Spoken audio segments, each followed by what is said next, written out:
Anyway, okay, before we get to all the debates, that we'll watch some of this pre-show, but I would like to talk to you about this. So you guys may know the show Killer Whales crypto show. Well, guess what? As you may or may not have heard, they reached out to me because I've done reacts to them. Bada bing, bada boom, okay? It's crypto Shark Tank, basically, is what it is. And it's pretty goofy. And I watched it. I found it. I didn't hear anyone else talking about it. I found it, and I poked some fun at it. Well, anyway, I made an episode where I said there had been canceled. It was their last episode of season 1. I thought it was over. I thought there'd be no more after this episode. Well, it turns out I was dead wrong. They have a season 2. They reached out to me, and today we had a call where they were thinking about ways we could work together. And I had the call this morning, and I gotta say, this is tough for me to admit. The guy that runs the show is really nice.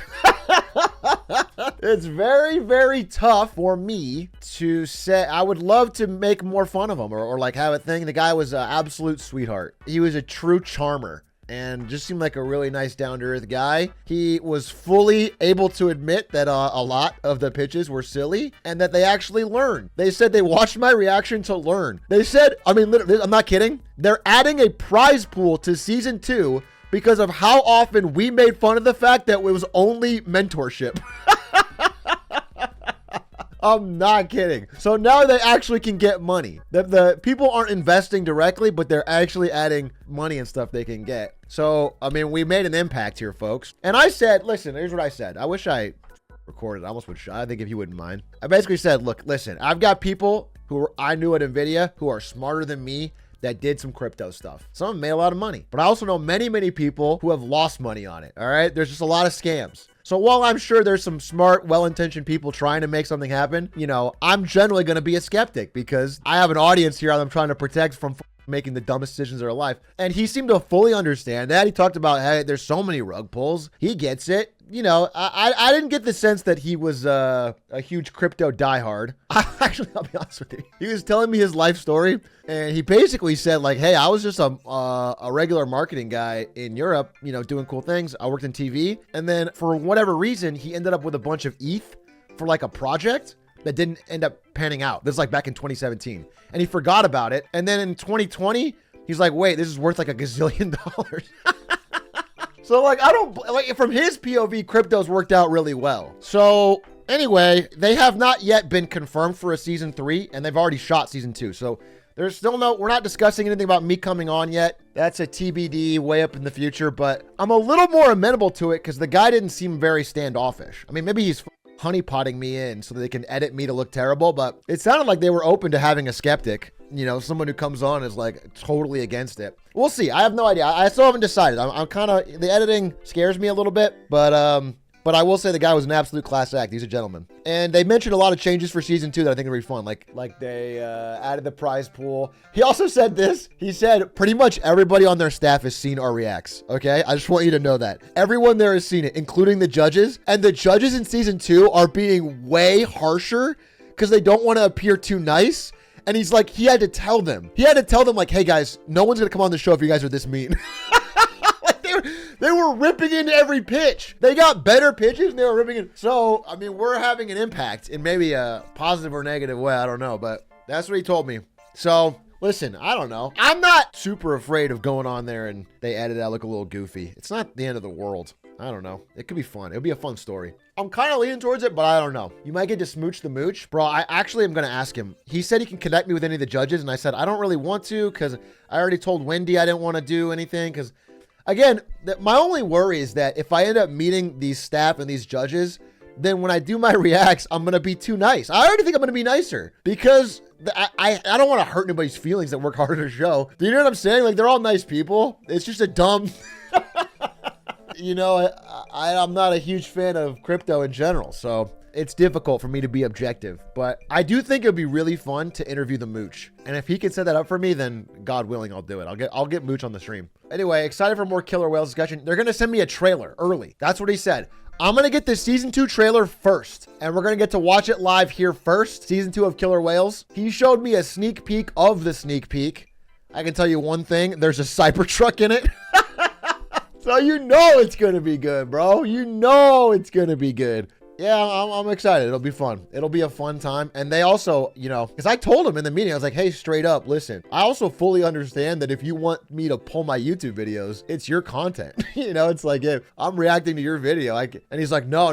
You have full rights to react to it. I mean, apparently it's helping him. So I don't feel bad about it. Thoughts on this? Will it impact the debate results? Gen Alpha Republicans, Trump has that yacht. Eyes, eyes, eyes. Will this impact the results?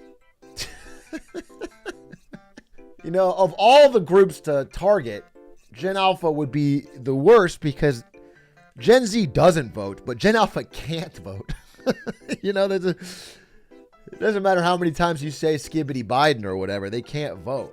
I don't regret it. Although I do wish I had done Marketing Monday yesterday because we have the debate today, so I couldn't do targeting. There's a lot of fun stuff to talk about. Well, I got like a good 50 slides. I need a couple more, but we got stuff about Canada. We got stuff about Ireland.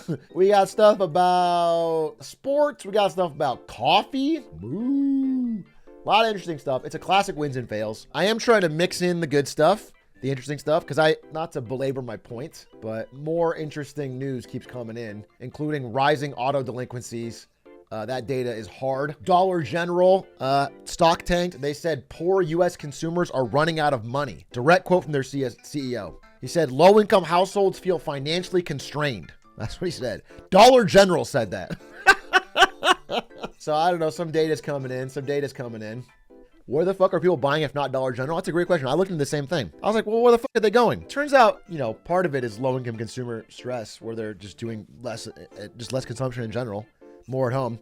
Part of it is Temu. Is it Temu or Temu? I always get it wrong. They're going even cheaper. Big A, look at you, dropped 8 pounds. You doing okay? You think so? I don't think I've dropped 8 pounds. Oh, I did do this. Wait, I actually fucked up my camera. It's supposed to be like this. Maybe I look skinnier because the camera was just smaller. Whoa, no, I'm bulked up. Man's on the gym grind. I have lost weight, but I don't think it's a bad thing. I mean, I feel like I'm in a good spot. I've been playing basketball every day. Dude, I'm getting somewhere. Now, I wouldn't say anywhere close to good because basketball's a hard sport, but I can move now. I can you still climb now. It's all basketball. Although, hey, I play with a Spectacor. A Spectacor's in town. He's in LA. So I invited him to our basketball game. He showed up and he's like, I'm going to dunk this. And I said, bro, I'll give you $1,000 if you dunk it. Laughing. You know, I'm like making fun of him in front of people. I'm like, there's no way. He leaps. He barely misses the dunk. He's a short guy. As Spectacor is not tall, he has hops. Dude, I mean, it was actually so impressive. I was afraid. I was legitimately afraid. And then I was like, all right, no round two.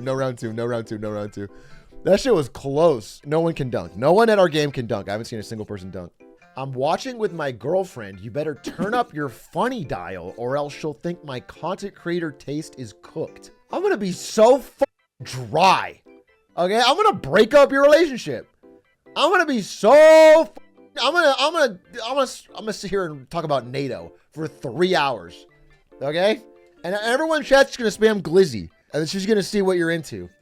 Big A, I've noticed your stream is lacking a cute puppy. Nuh-uh. Bayula. What a sweet dog. What a sweet puppy. What a sweet puglet. You didn't even know I had a dog? Shake. Wow, that was impressive.